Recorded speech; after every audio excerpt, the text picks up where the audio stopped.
Hey you guys, hey, check out this place we're in. I wanted to tell you guys a little bit of something about the difference between being on the mainland where your rivers are longer.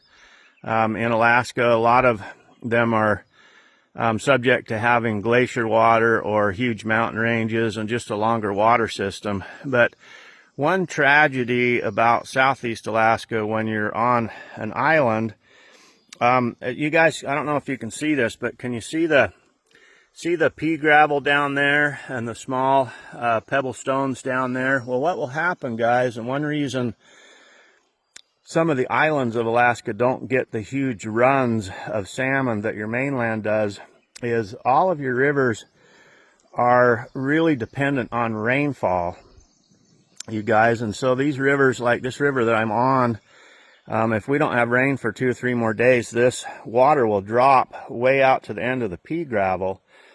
And it makes sense because when you're in the mainstream current, like on the other side, your big rushes of water are going to come down there. They're going to move all the pea gravel off of your boulders and your big rocks, and then they move them to the off side of the river over here. And what happens, guys, is the salmon don't want to lay eggs, or any fish, they don't want to lay eggs in big rocks. They want to be able to come in and make what's called a bed. And so they'll come into areas like this, and sometimes you're talking thousands upon thousands of fish. And they'll come in here and they'll lay their eggs, guys, during high water, if the high water is at the peak of their spawn and the salmon are ready to lay eggs. And so the salmon will come in on these gravel bars like this one right here. They'll lay their eggs, and then they'll take off and leave their eggs. And what happens is if we don't have rain in a week, the rivers drop, and so you've got thousands of salmon beds all through this whole section right in here, and then the water recedes and all those salmon eggs dry up and die. And so you're talking about millions and millions and millions of eggs, you guys. And so it's really one reason that when you live on an island and most of your rivers have shorter river basins and they're dependent on rain, is really one good reason why we don't have as big a salmon runs as other places in not only Alaska but the world. And last year I came in here and it was high water, and there must have been, I don't know, 20,000-30,000 fish along about 2-3 miles of this river. And they were spawning all the way out here. And I'll try to show you guys this. It's hard because I'm making ripples, but if you look down, you can see the fine gravel there. So then anyway, about 2 weeks after that, I came back. We hadn't had rain in almost 10 days. And this whole section where I'm standing was dry. And so all those millions of salmon eggs were lost, guys, because they just dried up. One thing that can save the salmon that I've seen happen before is if you get a hen salmon, a female salmon that comes in and digs a deep enough hole, and then she actually covers her eggs with gravel. A lot of times, even during low water situations, those eggs will stay wet and moist. And the only bad thing is they don't get any aeration, so a lot of them will die, but some of them will actually make it. And then the key to that whole thing is after their incubation period and they come out as alevins, little teeny tiny minnow with kind of an egg droop belly. It's the remnants of the egg sac that those fish survive on.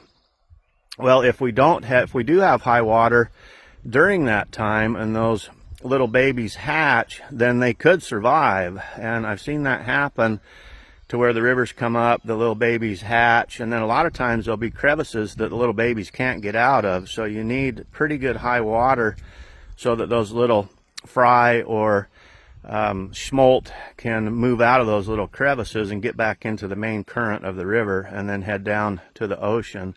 So Southeast Alaska, guys, is really different than a lot of places. A lot of Southeast Alaska is considered the mainland, but where I'm at here, it's an island all the way around, and your rivers are not very long, you guys. And so you get these masses of salmon that come up, and they lay all their eggs. And on a low water year, if the water drops after they lay their eggs, their whole life was basically for nothing. All the eggs are lost. The future generation of the fish that laid those eggs are lost. So it's interesting to be out here every day, you guys, and watch Mother Nature, what she does. And it's kind of neat, the tenacity of the salmon. No matter what, they don't really realize that the river's going to drop and they're going to lose their future generation. So no matter what their drive tells them and their instinct tells them, get up in there, lay your eggs, finish your journey, and then after that they die, of course. Bad thing, I saw a steelhead bed in here a second ago, and it was still down in the water. I should have done a video right there about the steelhead bed. But the bad thing with even that steelhead bed is chances are those steelhead eggs aren't going to make it. Like say, if we have about 3, 4, 5 more days of no rain, this river will drop to where it's just a little creek on that other side over there, and it will wipe out all those steelhead eggs. So anyway, guys, just a little information for you guys about how valid it is to have good, steady, flowing, cool water for the fish to procreate and to carry on their future generation. Anyway, guys, we've caught some beautiful Dolly Vardens down here. I can see a couple chum salmon down below me. I'm going to keep on walking, see if I can catch you guys chum salmon. But I wanted to explain to you guys the importance of having good, regulated, regular flows of water. If you don't have good flowing water and you have a lot of fluctuation in the water, especially during premier spawning season, you could lose millions and millions and millions of eggs, probably even into the billions, you guys, even on just this one river. And you figure with only about 1 or 2% success ratio of a fish laying, say, 5,000 to 7,000 eggs, you're only looking at a handful of fish that are actually going to get back up in here. So it's kind of a tragedy when they come all the way back up in here and they lay eggs that are in good condition and they've lived their whole lives, and then those eggs get wiped out by low water.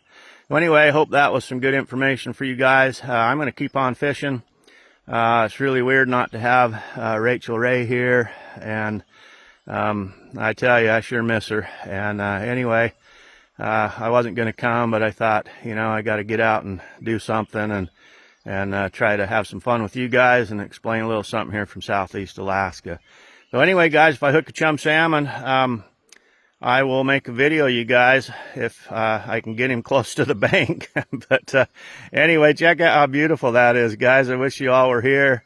Boy, it'd be a nice place to sit and have a picnic. I walked by about 4 or 5 piles of bear poop on my way down here, and the salmon berries are just brilliant red and orange, and the purple huckleberries are coming off. So the bears are really concentrating on a few fish. We've got sockeye in the river right now.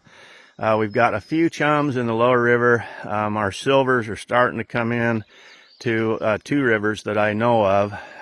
Anyway, guys, a little long-winded today, but I'm just blown away by the sheer beauty of this place. And in all my life, I've never seen another human being down in here. It's definitely one of my most favorite places to come. And I'm getting old, guys, so I don't know how much longer I'm going to be able to hike in here, but I made it today for you guys. So anyway, you guys have a super blessed day today, and send you a great big huge smile from here in a place I call the Chum Bucket. And hopefully I can hook up a big chum for you guys. All right, guys, you guys have a super blessed day. Okay, see you guys. All right, bye-bye.